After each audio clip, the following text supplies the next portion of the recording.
முப்படை வீரர்களின் துணிச்சலான உணர்வு, துல்லியம், அர்ப்பணிப்பு, தியாகம் இது எல்லாம் ஒன்று சேர்ந்து ஆபரேஷன் விஜயை வெற்றியடைய செய்த இந்த பெருமைமிக்க நாளில் குடிமை பாதுகாப்பு படையின் மாவட்ட தலைவரும் ஆமெச்சூர் ரேடியோ அதாவது ஹாம் ரேடியோ ஆப்ரேட்டருமான முனைவர் வி மணிகண்டன் நம்ம கூட இருக்கிறாரு. அது என்னங்க ஹாம் ரேடியோ அப்படிங்கிறீங்க, அதுக்கும் கார்கில் போருக்கும் என்ன சம்பந்தம் அப்படின்னு நிறைய சந்தேகம் நம்மகிட்ட இருக்கும். கேட்போம் ஹாம் ரேடியோ ஆப்ரேட்டர் மணிகண்டன் கிட்டேயே. வணக்கம் சார். வணக்கம். கார்கில் வெற்றி தின வாழ்த்துக்கள் உங்களுக்கு முதல்ல. நன்றி நன்றி. ரொம்ப சந்தோஷமான நிகழ்வு இது சார். முதல்ல இந்த ஹாம் ரேடியோ அப்படின்னா எல்லாருமே ஒரு டவுட் இருக்கு, என்ன ரேடியோ கேள்விப்பட்டிருக்கோம், ஹாம் ரேடியோ அப்படின்னா என்ன அப்படின்னு கொஞ்சம் விளக்கமா எங்களுக்கு சொல்லுங்க. அதாவது ஹாம் ரேடியோனாக்கா அது ஒரு ரேடியோ தான். ஈஸியாக உங்களுக்கு புரிய வைக்கணும்னு பார்த்தீங்கன்னா போலீஸு மற்ற இவங்கெல்லாம் வச்சுக்கிறது ஒரு தகவல் தொடர்பு சாதனம், ஒயர்லெஸ் அப்படின்னு நம்ம சொல்லக்கூடிய ஒரு விஷயம். இது சராசரியாக பார்த்தீங்கன்னா முதல் உலக போர், ரெண்டாம் உலக போரில் தான் ரேடியோ கண்டுபிடிக்கப்பட்ட பிறகு இது தொடர்பு விஷயத்தில் இருந்துச்சு. அப்படி இருக்கும்போது முதல்ல ராணுவம் மட்டுமே பயன்படுத்திட்டு இருந்தாங்க. இதில் ஆர்வ மிகுதியாக இல்லை ராணுவத்துக்கு சப்போர்ட்டாக இருந்தவங்கலாம் பார்த்தீங்கன்னா ஃபோன் கண்டுபிடிக்க முடியாத காலத்தில் தனிப்பட்ட முறையில் அவங்க ஒரு தொடர்பு இதை பண்ணிகிட்டே இருந்தாங்க. இது ராணுவத்தை அடிக்கடி குறுக்க செஞ்சிச்சு. அதனால ராணுவத்தை தவிர வேற யாரும் உபயோகப்படுத்தக்கூடாதுன்னு சொல்லிட்டு ஒரு குறிப்பிட்ட வலைதளத்தை நிப்பாட்டிட்டே இருந்தாங்க.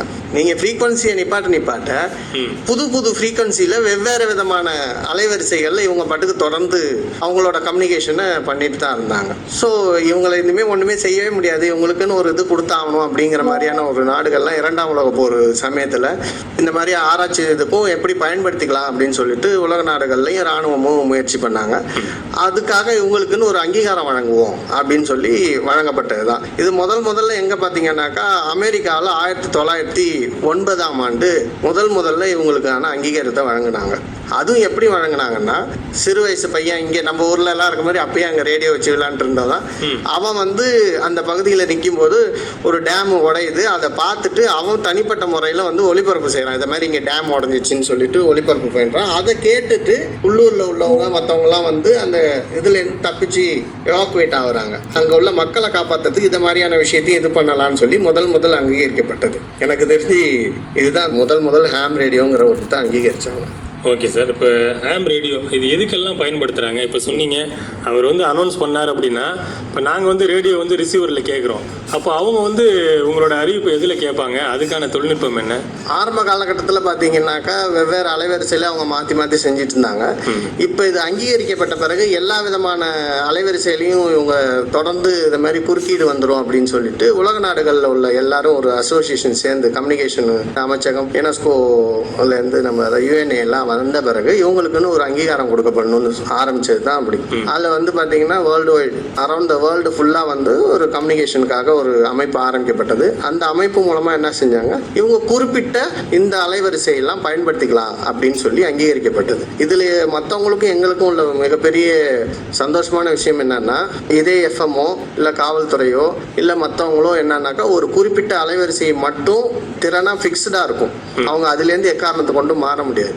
ஆனால் நாங்கள் என்ன செய்யலான்னாக்கா low frequency, high frequency, very high frequency, ultra frequency இதை மாதிரி இருக்கக்கூடிய எல்லா ஃப்ரீக்வன்சி இன்க்ளூடிங் சேட்டலைட் வரைக்கும் எங்களால் மாறிக்க முடியும்.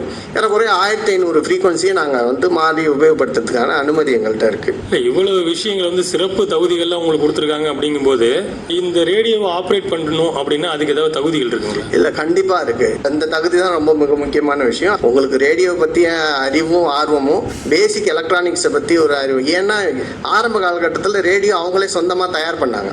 இன்னைக்கு கம்பெனிஸ் நிறைய வந்துடுச்சு, நிறைய கிடைக்குது.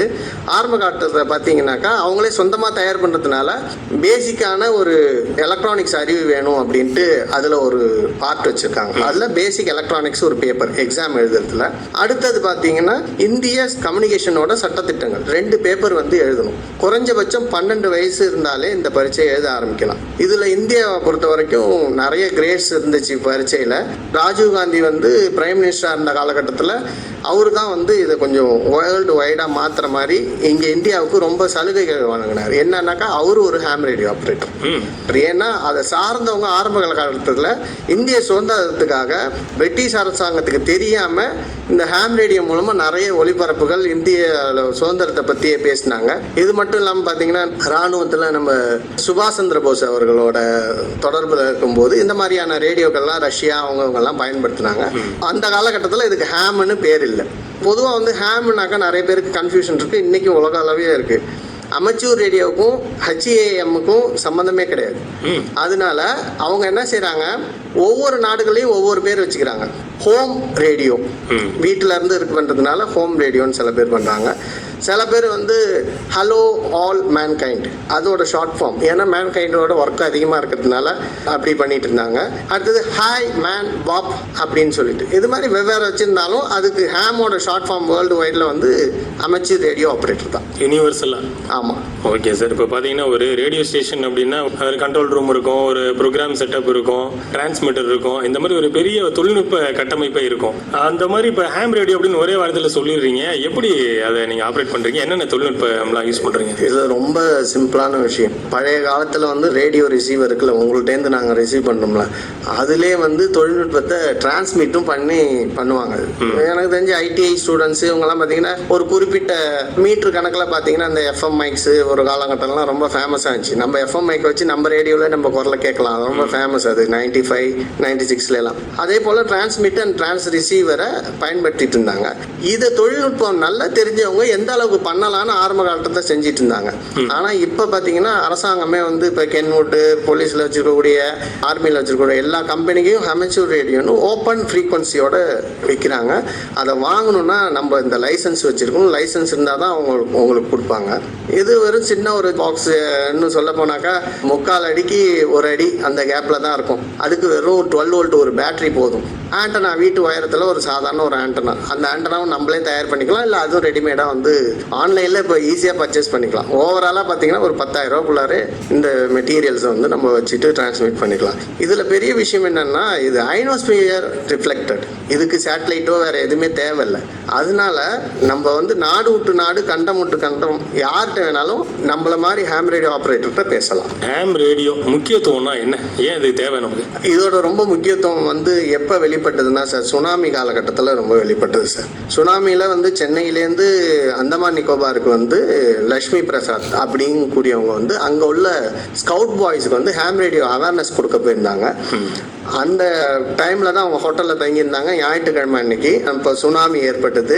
அந்த சுனாமியோட முதல் வலி அவங்க தான் அனுபவிச்சாங்க, நம்ம இந்தியன் சொல்கிறாக்கா. ஸோ அவங்க என்ன செய்கிறாங்க, தன்னோட ஹேம் ரேடியோ நாங்கள் சொன்னோம்ல இருக்கக்கூடிய செட்டப்பை பேட்டரியில் ஃபிக்ஸ் பண்ணி அவங்க மொட்டை மாடியில் இருந்தப்போ அதை ஒரு சின்ன ஆண்டனா மூலமாக global network, ham radio network, அது ஒரு பொதுவான எமர்ஜென்சி ஃப்ரீக்வன்சி, எங்களுக்குன்னு ஒரு பொதுவான எமர்ஜென்சி ஃப்ரீக்வன்சி இருக்குது, அதில் வந்து அவங்க அனௌன்ஸ் பண்ணுறாங்க. இதே போல் இந்த இடத்துல இவ்வளோ கடல் உள்வாங்கியிருக்கு. ஏன்னா அவங்களுக்கும் அதுக்கு பேர் அப்போ தெரியாது. ஸோ ஒரு எமர்ஜென்சின்னு சொல்லிட்டு எங்கே பார்த்தாலும் அவங்க அனௌன்ஸ் பண்ணுறாங்க. அந்த அனௌன்ஸ்மெண்ட்டில் கல்கட்டாவில் உள்ளவங்க இவங்கெல்லாம் ஃபர்ஸ்ட் ரிசீவ் பண்ணாங்க. இதே போல் கடல் அங்கே வந்து தீவு மூழ்கிட்டு இருக்கிறதாகவும் அவங்க உலகம் முழுக்க இது பண்ணாங்க. அதில் நிறைய உயிர்கள் சில இடத்துல மற்ற தீவுகளில் தாண்டி இருக்கிறதெல்லாம் தப்பிச்சாங்க. இதெல்லாம் நியூஸாக வராது. ஏன்னா ஹேம் ரேடியோ ஆப்ரேட்டர்ஸோட செயல்பாடுகள் வந்து பெருசாக யாராலையும் சொல்லப்படுறது. நீங்கள் சொல்லும் போது தான் தெரியுது, நாட்டுக்கே முதல்ல அறிவிச்சது ஹேம் ரேடியோ ஆப்ரேட்டர் தான் அப்படிங்கிற மாதிரி. கண்டிப்பாக சொல்கிறீங்க, ஒரு வியப்பாக தான் இருக்குது. மணிகண்டன், ஹேம் ரேடியோ எப்படி, கார்கில் போர் என்ன தொடர்பு? ஹேம் ரேடியோனா எனக்கு என்னன்னு தெரியாமல் இருந்தது. நான் வந்து 2001 வந்து குஜராத்தில் பூகம்பம் ஏற்பட்டது. அப்போ காரைக்கால்லேருந்து நாங்கள் போய் அங்கே பணி செய்கிறதுக்காக ஒரு இளைஞர்கள்லாம் சேர்ந்து முழு அரசோட அனுமதியோடையும், அதில் வந்து டாக்டரு, நர்ஸு, நாங்கள் இதே போல் NCC ஸ்டூடெண்ட்ஸ், காலேஜ் ஸ்டூடெண்ட்ஸ் எல்லாம் சேர்ந்து ஒரு 30 பேர் தேர்வானோம். அதில் ஒரு 15 பேர் மட்டும்தான் அந்த அரசாங்கம் கூப்பிட்டுட்டாங்க. அப்போ உள்ள முதலமைச்சரை வந்து எங்களுக்கு முழு ஒத்துழைப்போட எங்கள் கூடவே ஏறக்குறைய வந்து 2000 டன்னுக்கு மேலே கோதுமை அவங்க உள்ளவங்களுக்கு கொடுக்கறதுக்கு அனுப்பிச்சு வச்சாங்க. அங்கே போய் பார்க்கும்போது தான் வெளிநாட்டவர்கள் பார்த்தீங்கன்னா ஆளுக்கு ஒரு வாக்கி டாக்கி, முதுகில் ஒரு பெரிய கம்பி ஒன்று வச்சுட்டு அவங்க இங்கேருந்து அமெரிக்காவுக்கு பேசிட்டு இருக்காங்க. எனக்கு ஒரு ஆச்சரியம், என்ன சார் என்னன்னா ரெட் கிராஸ் அந்த அமைப்பெல்லாம் பார்த்தீங்கன்னா அங்கங்கே வந்துட்டு அங்கங்கே பேசிட்டு இருக்காங்க. அப்போ தான் நமக்கு செல்ஃபோனுங்கிற வர காலம். அவங்க பாட்டுக்கு இங்கேருந்து அமெரிக்கா அப்போ தான் சொல்லும்போது அவர் ஹேம்னு சொன்னார். இங்கே இந்தியாலையும் இருக்காங்க. அப்போ இந்தியன் பீப்புளும் அதில் வந்து கமிட்டாக இருந்தாங்க. அதுலேருந்து தேடிட்டே இருந்தேன் நம்ம சவுத்தில் என்னன்ட்டு. ஒரு குறிப்பிட்ட கால அளவில் இங்கே தென்னகத்தில் உள்ளவங்கெல்லாம் கண்டுபிடிச்சிருக்கேன். ராஜபாளையத்தில் ரெப்காம்னு சொல்லிட்டு 95 வந்து அரசாங்கத்தால் அங்கீகரிக்கப்பட்ட ஒரு அமைப்பு இருக்கு. அவங்க கும்பகோணத்தில் ஒரு ஆப்ரேட்டர் இருக்காரு. இதை மாதிரி நிறைய ஆப்ரேட்டர் மூலமாக சந்திச்சு நம்ம காரைக்காலில் அதை கொண்டாந்தோம். இப்போ காரைக்காலில் பார்த்தீங்கன்னா ஏறக்குறைய வந்து ஒரு 28 ஹேம் ரேடியோ லைசன்ஸ்டு ஆப்ரேட்டர் இருக்காங்க. இப்போ 2021 அன்றைய மாவட்ட ஆட்சியர் அவர்கள் வந்து அர்ஜுன் சர்மா அவர்களோட முயற்சியிலையும், துணை மாவட்ட ஆட்சியர் பேரிடர் மேலாண்மை. ஏன்னா பேரிடர் மேலாண்மையோட ஒரு முக்கியத்துவமான ஒரு இது அங்கீகரிக்கப்பட்டது கவர்மெண்டால. ஸோ அதனால நம்ம வேணும் அப்படின்னு சொல்லிட்டு அவங்க ஏற்பாட்டில் ஏறக்குறைய 45 பேர் வந்து இந்த பரீட்சையை வந்து இங்கேயே எழுதணும். அதில் வந்து 38 பேருக்கு மேலே தேர்ச்சி பெற்றாங்க. அதில் 28 பேர் வந்து இப்போ லைசன்ஸ் ஹோல்டராக இருக்காங்க. இப்போ கார்கில் போனீங்க, அங்கே சில அறிவிப்புகள்லாம் அந்த ஹேமரோடைய வச்சு கொடுத்துக்கிட்டு இருந்தோம் அப்படின்னு சொன்னீங்க. அதோட அனுபவங்களை எங்கிட்ட கொஞ்சம் விளக்கமாக சொல்லுங்கள். ரொம்ப முக்கியமான விஷயம் இது வந்து என்னன்னா, கடந்த டிசம்பர் மாதம் வந்து ministry of communication and ministry of டிஃபென்ஸ்லேருந்து எங்களை மாதிரி ஆப்ரேட்டர்ஸ்க்கு ஒரு சர்க்குலர் வந்துச்சு. ஜூலை 26 வந்து 25ஆம் ஆண்டு கார்கில் இந்த ஆண்டு கொண்டாடப்படுறோம். இதை வந்து உலகத்துக்கு பறைசாற்ற வேண்டும். அதில் யாரெல்லாம் பங்கு பெற விருப்பம் இருக்கிறவங்களோ நீங்கள் வந்து எங்களை அணுகுங்கன்னு சொல்லி ஒரு அப்ளிகேஷன்ஸ் மாதிரி கொடுத்தாங்க. அந்த அப்ளிகேஷனில் நாங்கள் அப்ளை பண்ணோம். ஏறக்குறைய பார்த்தீங்கன்னா இந்தியா முழுக்க 2000 பேருக்கு மேலே அப்ளை பண்ணியிருந்தாங்க. கார்கில்ங்கிறது ரொம்ப ரெஸ்ட்ரிக்டடான ஏரியா, பாதுகாப்பான ஒரு முக்கியத்துவம் வாய்ந்த ஏரியா. அந்த 2000 பேரில் படிப்படியாக உங்களோட கேரக்டரேஷன், உங்களோட முன்னாள் ஹிஸ்ட்ரி இதெல்லாம் வெரிஃபை பண்ணி எல்லாம் பண்ணதில் 45 பேர் ஓவராலாக செலக்ட் பண்ணப்பட்டாங்க. இந்தியா முழுவதும், இந்தியா முழுக்க 2000 பேருக்கு மேலே அப்ளை பண்ணது 45 பேர் தான் எனக்கு தெரிஞ்ச அளவில் வந்து தேர்வு செய்யப்பட்டாங்க. அந்த 45ல் தென்னகத்தில் பார்த்தீங்கன்னா நான் சொன்னேன்னு 1995 ஆரம்பிக்கப்பட்ட ராஜபாளையம் இன்டர்நேஷ்னல் ரேடியோ கம்யூனிகேஷன் அப்படிங்கிற அமைப்போட நாங்கள் தென்னகத்தில் இங்கே சேர்ந்ததில் வந்து ஒரு 7 பேர் தேர்வானோம். அந்த 7 பேரில் பெங்களூரில் ஒருத்தவர், நம்ம சீர்காழி சிதம்பரத்தை சேர்ந்த ஒருத்தவர், அடுத்தது தூத்துக்குடியை சேர்ந்தவங்க ஒருத்தவங்க, அடுத்தது காரைக்காலை சேர்ந்த 3 பேர். புதுவையிலன்னு பார்த்தீங்கன்னா காரைக்காலில் நாங்கள் 3 பேர் நேரடியாக சேர்ந்துருக்கோம். அது செலக்ட் ஆன விஷயம் எங்களுக்கு தெரியாது, இது எப்படி தான் பண்ணாங்கன்னு அப்புறமேல கேட்டப்போ ஒரு டாக்டர், அவர் டாக்டருங்கிறதுனாலையும் அவரோட கேரியர்ஸ் பெட்டராக இருந்ததுனாலையும் நாங்கள் குடிமை பாதுகாப்பு படை சிவில் டிஃபென்ஸ் அப்படிங்கிறதுனால அந்த சூழலை நாங்கள் ஏற்றுக்கிறதுக்கான தயார் நிலையில் இருப்போம் அப்படிங்கிற ஒரு நம்பிக்கையோடையும் நாங்கள் செலக்ட் ஆகிருந்தோம். ஓகே, எப்படி இருந்தது உங்கள் அனுபவம்? என்ன ரொம்ப ரொம்ப ரொம்ப அருமையான அனுபவம் சார். ஏன்னா ஏறக்குறைய 16,000 அடி உயரம். நம்ம வீரர்கள் எவ்வளோ கஷ்டப்படுறாங்கன்னு அங்கே போய் தான் நாங்கள் தெரிஞ்சிட்டோம்.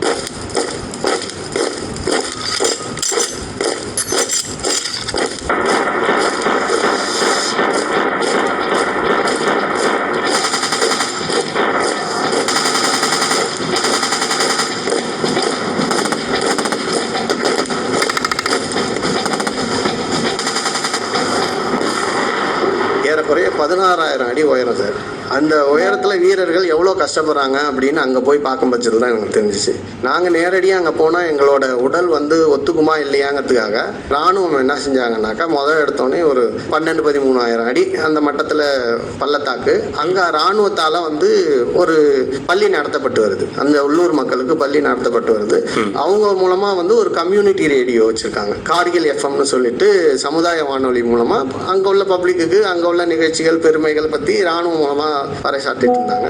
அந்த இடத்துல எங்களுக்கு முத ஒரு டெஸ்டிங், ஒத்திகையும் டெஸ்டிங்கும் கொடுத்தாங்க கிளைமேட்ல. ஒரு ரிஹர்சல் பண்ணிட்டு தான். ஆமா, என்ன காரணம்னா நம்மளோட பாடி கண்டிஷனும் அந்த சூழலுக்கு அடாப்ட் ஆகணும் அப்படின்னு சொல்லிட்டு நாங்கள் போகும்போது பார்த்தீங்கன்னா திடீர்னு 18 டிகிரி 25 டிகிரி 30 டிகிரி மாறிட்டே இருக்கு. ஒரு நிலையான ஒரு சூழல் இல்லை. இந்த ஹாம் ரேடியோவில் பெரிய விஷயம் என்னன்னா, நாங்களே ஆண்டனா நாங்களே எல்லாமே செஞ்சுக்கலாம். அந்த ஸ்பாட்ல என்ன செய்வோமோ செஞ்சுக்கலாம். ஸோ அங்கே போய் முதல்ல ஆண்டனா கட்டணும், அங்கேருந்து டெஸ்டிங் எவ்வளோ ஃப்ரீக்வன்சி எங்கே ஜம்ப் ஆகுது, என்னென்ன நாடுகள்லாம் எங்களுக்கு கிடைக்குது அப்படின்னு சொல்லிட்டு எங்களுக்கு மட்டும் தெரிஞ்ச சில நண்பர்களை முதல்ல தொடர்பு கொண்டோம். ரஷ்யா அதிகமாக எங்களுக்கு கிடைச்சது, போலந்து கிடைச்சது, அடுத்தது பார்த்தீங்கன்னா அரபு கண்ட்ரி 2-3 கிடைச்சது. நமக்கு தெரிஞ்சவங்களுக்கு வந்து முதல்ல இது பண்ணோம் இராணுவத்திலேருந்து. அப்போ வந்து எங்களோட ஃப்ரீக்வன்சி டெபாசிட்டு கெப்பாசிட்டி அதோட லெவலு எல்லாமே எங்களால் கண்டுபிடிக்கப்பட்டது. அது வந்து முதல்ல ஒரு 3-5 நாள் இந்த 7 பேரும் ஒரே நேரத்தில் அட் டைமில் இல்லாமல் 3 பேர் மட்டும் அப்சர்வேஷன் அதை பார்த்துட்டு வாங்க. மீதி நாங்கள் 3 பேர் என்னன்னா, அங்கே உள்ள குழந்தைங்களோட வந்து ஹாம் ரேடியோனா என்ன, நீங்கள் என்ன செய்யலாம், இது சம்மந்தமாக என்னன்னு அங்கே உள்ளவங்களுக்கு வந்து அதை பற்றின விழிப்புணர்வை ஏற்படுத்தணும். ஏன்னா அந்த பகுதிகளில் இதற்கு முன்னாடி ஹாம் ரேடியோ ஆப்ரேட்டருக்கு அனுமதி இல்லை, லைசன்ஸ் வாங்க முடியாது. இந்திய இராணுவத்தில் ஒருத்தவங்க வந்து லைசன்ஸ் வாங்கியிருக்காங்க. இதோட அருமை தெரிஞ்சவர் தான் இதுக்கான ஏற்பாடை மிகவும் கஷ்டப்பட்டு அரசாங்கத்திட்ட போராடி வாங்கியிருக்காரு. அவர் ஒரு ரிட்டைன் ஆனவருன்னு தான் நாங்கள் நினச்சோம். அங்கே போன பிறகு தான் வந்து அவங்க வந்து அந்த கார்கிலோட மிக உயரிய பதவியில் உள்ளவங்க, பிரிகேடியர்ஸ், லெப்டினன்ட் கர்னல் அவங்க எல்லாமே இருந்தாங்க. எங்கள் கூட எப்போதுமே ஒரு சுபேதார் மேஜர் இருந்தார். ஸோ அவரு தான் இந்த ஏற்பாடு பண்ணியிருந்தாங்க. அப்போ பசங்களுக்கெல்லாம் முடிச்சிருந்துட்டோம். நாங்கள் சரி தகுதியானவர்கள் அப்படின்னு அவங்க நம்பிக்கை வந்த பிறகு அடுத்த 5 நாட்களுக்கு வந்து உச்சிக்கு போனோம். அதுக்கு முன்னாடி அங்கே கழுதைகளும் அங்கே உள்ள மக்கள் மூலமாக தான் எல்லாமே போயிட்டு இருந்தது. இப்போ எங்களுக்கு அவ்வளோ ஆச்சரியம், ஏறக்குறைய 13,000 15,000 அடி வரைக்கும் ரோடு போட்டாங்க. அங்கே எந்த வாகனமும் போக முடியாது, எங்களை அழைச்சிட்டு போயிருந்தாங்க. அதுக்கப்புறமேல் பார்த்தீங்கன்னா ஒரு 2,000 அடி உயரத்தில் ஏறணும். 2,000 அடி உயரத்தில் ஏறினாக்கா அங்கே பதுங்கு குழிகள், குடி தண்ணி அங்கே கிடையாது, கீழே இருந்து தான் போகணும். குடி தண்ணி அங்கே கிடையாது, அவ்வளோ கஷ்டம். கீழே இருந்து தான் போகணும். பனி உருகி போயிட்டு அந்த பனி உருகின நீரை அவங்களால பருக முடியாது. ஏன்னாக்கா அங்கே உள்ள சுச்சுவேஷனில் அங்கே வந்து நிறைய கிருமிகளுக்கான தொற்றுகள் நிறைய இருக்குது. அங்கே உள்ள கழுதைகள், அது நாய், அது மாதிரி நிறைய விலங்குகள் இருக்குது. அதுவெல்லாம் அங்கே தான் வந்து யூரின் போய் அதனால அந்த ஐஸ் கட்டியை எடுத்து நம்ம சேர்த்துலாம் குடிக்க முடியாது. அதனால இங்கேருந்து போகிற தண்ணியை அளவாக தான் குடிச்சாகணும். நமக்கு எப்படி வெயிலில் வந்து டீஹைட்ரேஷன் ஆகுதோ அதே போல் எங்களுக்கு பனி காலத்தில் தண்ணி குடிங்க நீங்கள் தனியாக வச்சிங்கன்ட்டு இருந்தாங்க. அந்த லெவலுக்கு தண்ணி குடிக்க வேண்டிய கட்டாயம் இருந்துச்சு. ரொம்ப கஷ்டமாக இருந்துச்சு. அப்புறம் நாங்கள் அங்கே உச்சியில் போய் எங்களோட ஆண்டனா மூமெண்ட்ஸ் போட்டு ஆண்டனாலாம் போட்டுட்டு அங்கேருந்து 5 நாளைக்கு பேசணும். ஏறக்குறைய ஒரு 40லேருந்து ஒரு 60 நாடுகளுக்கு நாங்கள் பேசணும். எவ்வளோ நேரம் ஆயிருக்கும் சார் அந்த உச்சி அடையிறதுக்கு? உச்சி அடையிறதுக்கா சார்? அது ஒரு 2 மணி நேரம் ஆயிருக்கு சார். பாதைகள் இருந்தாலும் வந்து பொருட்களை தூக்கிட்டு போகணும். அவங்க தூக்கிட்டாங்க, உடல் ஒத்துழைப்பு. ஆமா அவங்க தூக்கிட்டாங்க. ஆனா நாங்க அதை விடல. ஏன்னா நாங்க இவ்வளவு தூரம் வந்திருக்கணும், இதை அனுபவிக்கணும், எங்களுக்கு திருப்பி இந்த அனுபவம் கிடைக்கிறதுக்கு வாய்ப்பே கிடையாதுன்னு சொல்லிட்டு நாங்க அதை மாட்டிட்டு போனோம். இதுல பெரிய விஷயம் என்னன்னா, எங்களுக்கு ஒரு பொறுப்புள்ள ஒருத்தர் வந்தார்ல, அவரு 30 வருஷத்துக்கு மேல சர்வீஸ் ஆர்மியில, அவரு கூட அந்த உச்சிக்கு வந்தது இல்லையா? வந்ததில்லை. உங்களால நான் வந்தேன் அப்படின்னு சொல்லிட்டு அடுத்த மாதத்துக்குள்ளார அவங்க வந்து பணி ஓய்வு பெற போறாங்க. அவங்க எங்களை வச்சு பெருமையா சொல்றாங்க, உங்களால எனக்கு இந்த உச்சிக்கு வந்து இந்த மண்ணெல்லாம் நாங்க எடுத்துட்டு வந்திருக்கோம். நாங்க இங்கேருந்து போகும்போது நம்மளோட காரைக்காலோட கடல் மண்ணை ஒரு குட்டி குட்டி பாட்டில் அழைச்சிட்டு போய், அது எப்போதுமே அது என்னோட சொந்த பழக்கம், என் மண்ணை கொண்டு போய் ஒரு கிஃப்டா கொடுக்குறது. மற்றவங்க எல்லாம் எப்படி எடுத்துட்டாங்கலாம் தெரியாது. ஆனா அந்த ராணுவ அதிகாரிகள் ஒவ்வொருத்தவங்க அதை பார்த்து அவ்வளோ ப்ரௌடா வந்து எந்த கடகோடியிலேருந்து என் கடற்கரை மண் கிடைச்சிருக்குன்ட்டு அதை வாங்கிட்டு எங்களுக்கு சல்யூட் பண்ண அவ்வளோ பெருமையும் இது இருந்துச்சு. இதை காட்டிலும் இங்க என்னத்துக்கு இங்க சும்மா உட்காந்துருக்காங்க, எவ்வளவு கஷ்டப்பட்டு இருக்காங்கன்னு அப்பதான் தெரிஞ்சிச்சு. அதே போல வந்து இன்னமும் பாத்தீங்கன்னா சும்மா ஒரு 1 கிலோமீட்டர் கூட கிடையாது, ஒரு ஆறு ஓடுது, அந்த ஆற்றுக்கு அந்தாண்ட பாகிஸ்தான் எல்லை, இங்க நாங்க இருக்கிறோம். இதை மாதிரி தான் இருந்துச்சு. அங்க உள்ள மக்கள் வந்து போயிட்டு வந்துட்டு இருக்காங்க. எங்களுக்கு அங்க ஒரு நண்பர் இருந்தார். அதாவது என்னன்னாக்கா, நாங்க அறிவியல் இதெல்லாம் இருக்கிறோம்ல, அதுல வந்து விவிஎம்னு ஒரு ப்ரோக்ராம் நடந்துட்டு இருக்கு. அதாவது வித்யார்த்தி விஞ்ஞான் மந்தன் சொல்லிட்டு சயின்ஸ் அண்ட் டெக்னாலஜி மூலமா ஒரு ப்ரோக்ராம் நடந்துட்டு இருக்கு. ஆல் ஓவர் இந்தியாவில் உள்ள மாணவர்களுக்கு 6வதுலேருந்து 11வது வரைக்கும். அதில் வந்து ஒவ்வொரு மாநிலத்துக்கும் ஒரு கோஆர்டினேட்டர் இருப்பாங்க, மாவட்டத்துக்கு ஒரு கோஆர்டினேட்டர் இருப்பாங்க. நான் வந்து புதுவை மாநிலத்தோட ஒருங்கிணைப்பாளராக இருக்கேன். கார்கில்ல அதே மாதிரி ஒருத்தர் இருந்தார். அவர் மூலமாக தான் நாங்கள் அங்கே தங்கறதுக்கு ஏற்பாடு பண்ணியிருந்தோம். அதனால வந்து முழு திருப்தியோட ராணுவ வீரர்கள் எங்களை பயப்படாமல் அது பண்ணாங்க. ஆனால் ஆலோசனைகள் ஒன்று சொல்லிட்டு இருந்தாங்க, ஒரே உணவுகளில் சாப்பிடக்கூடாது, நீங்கள் எங்கே போகிறீங்க. இல்லை சார், இன்னமும் அந்த பார்டரில் அப்படி தான் இருக்காங்க. படித்த இளைஞர்கள் அவங்கெல்லாம் பக்காவாக இருக்காங்க சார். படிக்காம அந்த அப்படி இப்படியும் போயிட்டு வந்துட்டு இருக்கிறவங்க வந்து எங்களையே வந்து போட்டோ எடுக்கிறாங்க. ராணுவ வாகனத்துலேருந்து இறக்கும்போது எங்களை வீடியோ எடுத்து பார்க்குறாங்க, இவங்க யாரு, என்ன, இந்த ஊருக்கு எப்படி வந்திருக்காங்க, என்ன விஷயம் அப்படிங்கிற மாதிரியான இது இருக்கு. அதனால ராணுவ வீரர்கள் தனிப்பட்ட முறையில் அவங்க எங்கேயும் போறதில்லை. அது ராணுவ கேம்பஸை விட்டு அவங்க வெளியில வர முடியாது தனிப்பட்ட முறையில். நாங்கள் தங்கியிருந்தோங்கிறதுனால இதை மாதிரி சொன்னாங்க, என்னைக்கு ஃபுட்டு ஆர்டர் பண்ணி சாப்பிடாதீங்க, திடீர்னு போங்க, போற வழியில ஏதாவது இருந்தா சாப்பிடுங்க, இது உங்களோட பாதுகாப்பு கருதி அப்படின்னு சொன்னாங்க. கடைசியில் அதே போல போறப்ப சுத்தி பார்த்து போகலாம், கட்ராவுக்கு போகலாம் அப்படின்னு சொல்லிட்டு பேசிட்டு இருந்தோம். கிளைமேட் சரியில்லை அப்படின்னு ஒரே வார்த்தையோட முடிச்சிட்டு, நீங்க நேரா ஊருக்கு போங்க, கட்ராலாம் போகக்கூடாது, கரெக்டா டெல்லிக்கு வந்துட்டு இருக்கோம், அப்பொழுது அங்க தாக்குதல் நடக்குது. இன்னமும் அது மாதிரியான சூழல் அங்க இருந்துட்டு தான் இருக்கு.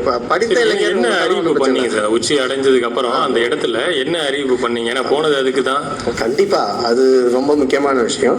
சிறப்பு கால் சைன், ஒவ்வொரு இதுக்கும் கால் சைன் கொடுப்பாங்க. அந்த கால் சைன் படி பாத்தீங்கன்னா AT-25 KVG. நாங்க அறிவிப்பு எப்படி கொடுத்து போனாக்கா, CQ CQ CQ CQ CQ CQ. Anybody frequency this year? CQ CQ CQ. This is Victory Uniform Foxtrot. This is U3 Victory Uniform Foxtrot. Alpha Tango 25 Kilo Victory Golf. Alpha tango 25 kilo victory golf அப்படிங்கிறது எங்களுக்கான தனிப்பட்ட ஒரு code word. இந்த உலகத்தில் உள்ளவங்களுக்கு இது யாரோ ஒருத்தவங்க வராங்கன்னு. This is a special call sign. உலகத்தில் ஒவ்வொரு கால் சைன் இருக்கும். இப்போ எனக்கு பேருக்கு பதிலாக மணிகண்டன் அப்படின்னு தெரியறது காட்டிலும் பார்த்தீங்கன்னா என்னோட கால் சைன் பார்த்தீங்கன்னா VU3 victory uniform terra uniform victory foxtrot uniform victory. எழுதி பார்த்தா தான் ஞாபகம் இருக்கும் போலே. இல்ல இது நம்ம காரைக்கால் எஃப்எம் அப்படின்னு எப்படி வச்சிருக்கோம், ரெயின்போ எஃப்எம்னு ஒன்று இருக்கு. ரெண்டுமே அரசாங்க சார்ந்தது தான். ஆனால் காரைக்கால் எஃப்எம்மோட ஒரு தனிப்பட்ட குரலும் ரெயின்போ எஃப்எம் ஒரு குரூப் இருக்குங்களே, அதே மாதிரி சிறப்பான ஒரு கால் சைன் தான் கொடுப்பாங்க.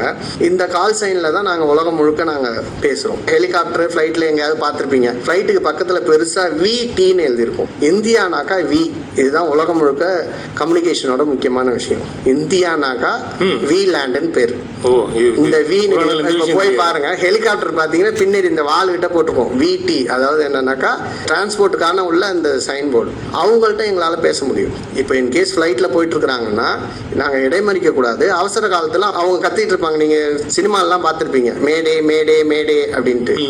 அவங்க மேடேனா அவங்களுக்கு ஏதோ ஒரு ஆபத்து. நாங்கள் வந்து டக்குன்னு எங்களுக்கு அந்த கிராஸ் டாக் வந்துச்சுன்னா நாங்கள் அவங்கள்ட்ட தொடர்பு கொண்டு பக்கத்தில் இது பண்ணலாம். அது ஏர்போர்ட் அத்தாரிட்டி மட்டும் தான் பண்ணணும்னு இல்லை. அவசர காலகட்டத்தில் எங்களால் யார் இதில் வேணாலும் குறுக்கிட்டு அவங்களுக்கான உதவி செய்யறதுக்கான அனுமதி இருக்கு. அதுவும் அவசர காலகட்டத்தில். அனாவசியமாக மற்ற உங்கள் ஃப்ரீக்வன்சியில் உள்ளார போகக்கூடாது. இந்த கால் சைனை கூப்பிட்டு முதல்ல வேர்ல்டு வைடில் யாரெல்லாம் இருக்கீங்கன்னு கூப்பிடுவோம். எனிபடி இந்த ஏர் அப்படின்னு கூப்பிடுவோம்.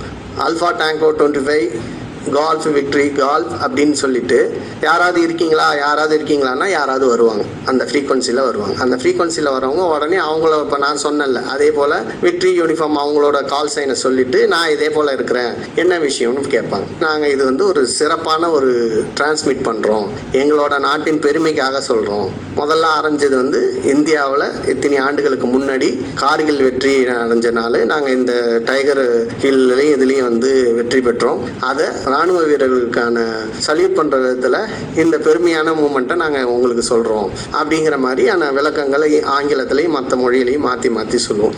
இந்திய ராணுவத்தால் வந்து அங்கீகரிக்கப்பட்ட இந்த கொண்டாட்டத்துக்கு பேர் பார்த்தீங்கன்னா ரஜத் ஜெயந்தி வெற்றி விழா அப்படின்னு சொல்லிட்டு இதை கடந்த டிசம்பரில் ஆரம்பிச்சு நாங்கள் ஜனவரி பிப்ரவரிலேருந்து இந்த ஹாம் ரேடியோ ஆப்ரேட்டர் மாதம் 2 முறை தகுதியானவர்கள் மட்டும் இதை கண்டினியூவாக பண்ணிட்டு இருந்தோம். இப்போ ஆக்சுவலாக உயர் அதிகாரிகள் நேரடியாக வந்து கார்கில் வெற்றி நினைவிடத்தில் வந்து எங்களை அருமையாக வந்து வரவேற்று எங்களுக்கான மரியாதைகளும் எங்களுக்கான சான்றிதழ்களும் வழங்கப்பட்டது. இது வந்து ரொம்ப ப்ரௌடான மூமெண்ட். இன்னைய வரைக்கும் வந்து நம்ம எவ்வளோ சந்தோஷமாக இங்கே இருக்கிறோமோ எவ்வளோ அவங்க கஷ்டத்தில் இருக்கிறாங்க அப்படிங்கிறது அங்கே நாங்கள் போய் சென்று உணர்ந்துருவோம். நாங்கள் தனிப்பட்ட முறையில் எப்பயும் சொல்லியிருக்கோம், உங்களுக்கான எந்த உதவியாக இருந்தாலும் எந்த நேரத்துலையும் கேட்கலாம். ஏன்னாக்கா நிறைய விஷயங்கள் ஹாம் ரேடியோ ஆப்ரேட்டரால் செய்ய முடியும் அப்படின்னுட்டு மத்திய அரசுக்கும் இராணுவத்துக்கும் இப்போ புரிகிற விதத்தில் நாங்கள் பண்ணியிருக்கிறோம். ஜம்மு காஷ்மீரில் வந்து ஹாம் ரேடியோ வந்து தடை செய்யப்பட்டிருந்துச்சு.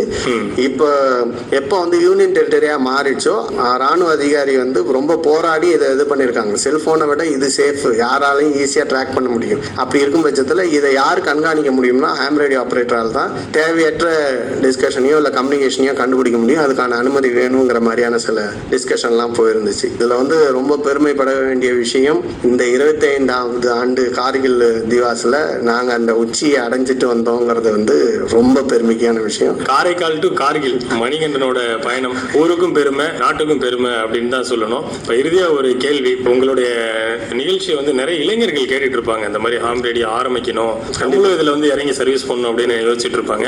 என்ன இதுக்கு அடிப்படை தகுதி, எப்படி லைசன்ஸ் வாங்கணும், எப்படி அதை முறையா அணுகணும் அந்த இளைஞர்கள், அவங்களுக்கு ஒரு வழிகாட்டுங்க. மாதந்தோறும் வந்து WPC wireless planning committee or commission அப்படின்னு சொல்லிட்டு நம்ம சென்னையில் சவுத் இந்தியன் ஹெட் குவார்ட்டரில் அது நடத்திட்டு இருக்காங்க. அதாவது மினிஸ்ட்ரி ஆஃப் கம்யூனிகேஷன் கண்ட்ரோலில் இருக்கக்கூடிய அந்த வெப்சைட்டில் போய் நீங்கள் அப்ளை பண்ணலாம். அப்ளை பண்ணிங்கன்னா உங்களுக்கான ரிஜிஸ்ட்ரேஷனுக்கு வந்து ரொம்ப மிக முக்கியமான அது ஒரு 1/2 மணி நேரம் ஆகும் ரிஜிஸ்ட்ரேஷன். ஏன்னா உங்களோட முழு விவரங்களையும் அதில் தந்தாக வேண்டிய கட்டாயத்தில் இருக்குது. இந்த துப்பாக்கி லைசன்ஸ் மாதிரி இது. ஆனால் சுதந்திரமாகவும் இருக்க முடியும், அந்த இடத்துல ரெஸ்ட்ரிக்டடும் இருக்குது. உங்களோட செல்ஃப் ரெஸ்ட்ரிக்டட் செல்ஃப் ரெஸ்பான்சிபிளோட இருக்குது. அதனால இந்த இது வழங்குறாங்க. ஸோ இது நேரடியாக இருக்கிறதுனால பிரச்சனைகள் வருதுன்னு சொல்லிட்டு எங்களை மாதிரி ஆப்ரேட்டர்ஸ் கிளப்பு மூலமாக இப்போ வந்து கொடுத்துட்ருக்காங்க. தென்னகத்தை பொறுத்த வரைக்கும் ராஜபாளையம் கிளப்பு பண்ணுறாங்க. இப்போ நம்ம வந்து கிளப்பு இப்போ தான் பதிவு பண்ணியிருக்கோம். ரிவைல் ரேடியோ ரேஞ்சர்னு சொல்லிட்டு பாண்டிச்சேரிக்குன்னு ஒரு சிறப்பு இது பண்ணியிருக்கோம். அது பதிவு பண்ணி வந்துச்சுன்னா அது இல்லாமல் இப்போ நம்ம எப்படி மாவட்ட ரீதியாக நம்ம நடத்துகிறோமோ ஆகஸ்ட் மாதத்துக்கு பிறகு இப்போ நாங்கள் நடத்த போகிறோம். அது வந்து கால்ஃபர் பண்ணுவோம். ஓப்பனாக தெரிஞ்சவங்கள்ட்ட கால்ஃபர் பண்ணுவோம். இன்ட்ரெஸ்ட் இருக்கிறவங்க 12 வயசுக்கு மேலே உள்ள மாணவர்கள் 12லேருந்து 20 வயசுக்குள்ள மாணவர்கள் இல்லை பங்கு பெறலாம். அவங்க எப்படி ஜூனியர் லைசன்ஸ் சொல்கிற மாதிரி வித் சப்போர்ட்டர் லைசன்ஸோட அப்ளை பண்ணணும். அடுத்தது பார்த்தீங்கன்னா இதுக்கு கல்வி தகுதி பெரிய அளவில் இல்லை, 8வது 10வது இருந்தால் போதுமானது. உங்களுக்கான பேசிக் எலக்ட்ரானிக்ஸ் அறிவு ஐடிஐ ஆர் பாலிடெக்னிக் இன்ஜினியரிங்கில் உள்ளவங்க பேசிக் எலக்ட்ரானிக்ஸ் ஒரு பேப்பர் இருந்துச்சுன்னா அந்த பேப்பர் எழுத தேவையில்லை. ஒன்லி வந்து கம்யூனிகேஷன் லா மட்டும் எழுதுனா போதுமானது. இந்த 2 பயிற்சி தான். அது சும்மா டிக் பண்ணுறது தான். ரொம்ப எளிமையாக நீங்கள் தெரிஞ்சுக்க முடியும். நாங்கள் பயிற்சி 1 வார காலம் பயிற்சி கொடுப்போம்.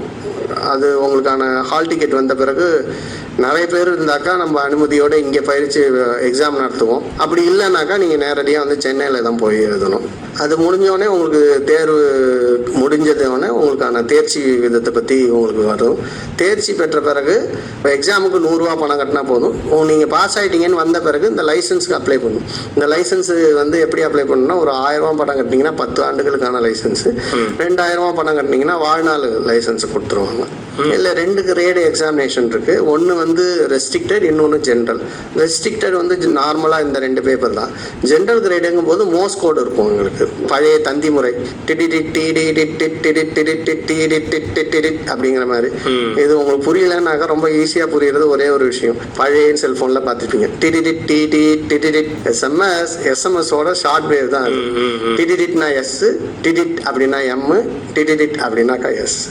சார், இப்போ கேட்டுட்டு இருக்க நேயர்களுக்கு நிறைய சந்தேகங்கள் இருக்கும். இன்னும் நிறைய கேள்விகள்லாம் என் மனசுல தோணுது அப்படின்னு சொல்லிட்டு உங்களுடைய அலைபேசி என்ன சொன்னீங்கன்னா அவங்க உங்கள்கிட்ட கேட்டு தெரிஞ்சுப்பாங்க.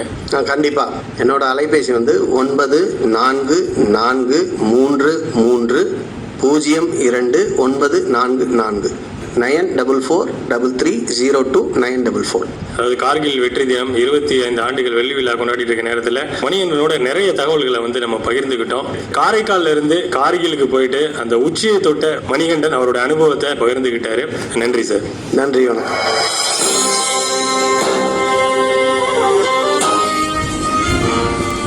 நேயர்கள் இதுவரை கேட்டது கார்கில் வெற்றி தினம் சிறப்பு நிகழ்ச்சி.